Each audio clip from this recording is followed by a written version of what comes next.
Teachers day. ஒளியாக, வழியாக, மொழியாக, விழியாக நான் உருவாக உருகி போனாய் பெற்றோருக்கு அடுத்தவனாய். இது எப்படி ஆங்கிலத்தில் எழுதுறது?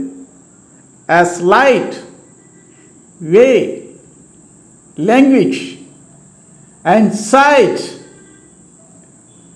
you dissolved into me.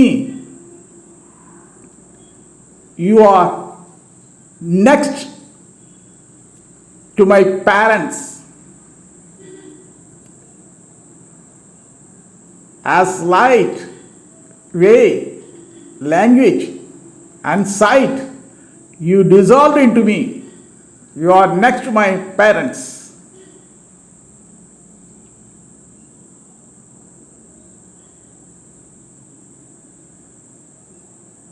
Thank you for your listening.